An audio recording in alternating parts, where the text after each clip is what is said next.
கடந்த சில நாட்களாவே நாடு முழுசும் நீட் தேர்வுக்கு எதிரான போராட்டங்கள் டெல்லியில தொடர்ந்து நடந்துட்டே தான் இருக்கு. சிஜேபி கட்சி சார்பாக கடந்த ஒரு மாசமா இந்த போராட்டங்களை நடத்திட்டு இருக்காங்க. அதை தொடர்ந்து இப்போ தமிழ்நாட்டிலேயும் அங்கங்க போராட்டத்தை ஸ்டார்ட் பண்ணியிருக்காங்க அப்படின்னே சொல்லலாம். இதனால சென்னையில டி நகர்ல இருக்க கம்யூனிஸ்ட் கட்சி அலுவலகமான பாலன் இல்லத்துல சிஜேபி சார்பில் மாணவர்கள் தொடர்ந்து போராட்டத்தில் ஈடுபட்டிருக்காங்க. இதுல பல நடிகர் நடிகை கலந்துக்கிட்டு அவங்களோட ஆதரவை கொடுத்துட்டு தான் இருக்காங்க. ஸோ அப்படிதான் பிரபல நடிகையான தேவதர்ஷினி கலந்துக்கிட்டு மாணவர்களை பார்க்கும்போது எனக்கு ரொம்ப பெருமையா இருக்கு. டெல்லியில போராட்டத்தில் ஈடுபட்ட மாணவர்கள் மீது தாக்குதல் நடத்தினதை பார்க்கும்போது ஒரு தாயா எனக்கு ரொம்ப கஷ்டமா இருந்துச்சு. என் மகளும் பல விஷயங்களுக்காக ஆர்ப்பாட்டத்தில் ஈடுபடுவா. அப்படி இருக்கும்போது அவரோட பாதுகாப்பு என்ன ஆகும் அப்படின்னு நினைச்சு பார்க்கும்போது உண்மையிலே வயிறெல்லாம் கலங்கிருச்சு. அறவழியில போராடுற எல்லா இளைஞர்களுக்கும் சல்யூட் அப்படின்னு ரொம்ப எமோஷனலா பேசியிருக்காங்க. ஸோ தேவதர்ஷினி இப்படி எமோஷனலா பேசியிருக்காங்க அப்படின்னு சொல்லிட்டு இந்த வீடியோ இப்போ சோஷியல் மீடியால வைரல் ஆகுது. அரசியல் விமர்சகரான கிஷோர் கே சாமி தன்னோட இன்ஸ்டாகிராம் பேஜில்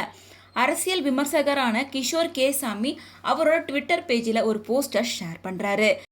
ஒரு தாயா எனக்கு அதை பார்க்கும்போது ரொம்ப கஷ்டமா இருந்தது. ஏன்னா எனக்கு ஒரு குழந்தை இருக்கா, அவளும் ப்ராட்டஸ்ட் பண்றா, அவளும் சில விஷயத்துக்காக போராடுறா.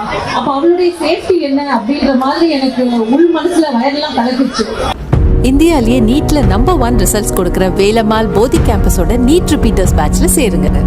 இந்த தடவை நீட்டுக்கு முன்னாடி எங்க படிக்கணும்ன்றத கரெக்டா சூஸ் பண்ணு. அதில் நடிகை தேவதர்ஷினி பல வருஷங்களுக்கு முன்னாடி நீட் கோச்சிங் அகாடமியோட ஆட்ல நடிச்சிருக்காங்க. மாணவர்களுக்கு நீட்டுக்கு தயாராகணும் அப்படின்ற மாதிரி அவங்க அட்வைஸ் பண்ணி பேசியிருக்க இந்த பழைய வீடியோவை ஷேர் பண்ணி உங்களுக்குலாம் கொஞ்சமாவது கூச்ச நாச்சமே இருக்காது அப்படின்னு கேள்விகள் கேட்டிருக்காங்க. ஒரு பக்கம் நீட்டுக்கு ஆள் சேர்க்கிற விளம்பரத்தில் நடிச்சு பணம் சம்பாதிச்சுட்டு இருக்கீங்க, இன்னொரு பக்கம் நீட்டுக்கு எதிராக கடுமையாக மேடையில் விமர்சிச்சுட்டு இருக்கீங்க, இன்னொரு பக்கம் நீட்டுக்கு எதிராக மேடையில் ஏறி தாய்ப்பாசம் அப்படின்னு எல்லாம் பொழியிறீங்க அப்படின்னு சொல்லிட்டு நெட்டிசன்கள் தேவதர்ஷினியை கடுமையாக விமர்சித்து பேசிட்டு இருக்காங்க.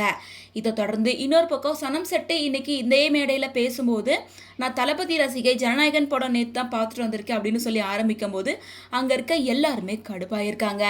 நீட்டை பற்றி பேச வந்தால் நீங்கள் தளபதி ரசிகை ஜனநாயகன்னு பேசிட்டு இருக்கீங்க அப்படின்னு சொல்லிட்டு மேடையை விட்டு அவங்கள இறங்க சொல்லி பயங்கரமாக எல்லாரும் கத்தியிருக்காங்க. அதெல்லாம் இருக்க இன்னொரு பக்கம் சிஎம் விஜய் அவர்கள் இது குறித்து எதுவுமே பேசாமல் இருக்காரு. அவர் வாயில கொழுக்கட்டை வச்சிருக்காரா, எங்கே போனாரு, காணாமல் போயிட்டாரு, த்ரிஷா கூட இருக்க மாதிரியான பிக்சர்ஸ் எல்லாம் ஷேர் பண்ணிட்டு போராட்டத்தில் ஈடுபட்டவங்க இந்த மாதிரி பிக்சர்ஸ் எல்லாம் ஷேர் பண்ணிட்டு இருக்காங்க. இதுக்கு முதலமைச்சர் விஜய் அவர்கள் ஏதாவது பதில் சொல்வாரா அப்படின்னு எல்லாரும் எக்ஸ்பெக்ட் பண்ணிட்டு இருக்காங்க. ஏன்னா தமிழ்நாட்டிலையும் கடந்த சில நாட்டில் இந்த போராட்டம் நடந்துட்டு தான் இருக்கு. ஸோ அது குறித்து சிஎம் எந்த ஒரு பதிலும் சொல்லாமல் இருக்காரு அப்படின்னு சொல்லிட்டு பலருமே இப்போ சிஎம் விஜய் பக்கம் திரும்பி இருக்காங்க. ஸோ இதை பற்றி உங்களோட ஒப்பீனியன் என்ன அப்படின்றத கமெண்ட்ஸ் மூலமாக ஷேர் பண்ணுங்க.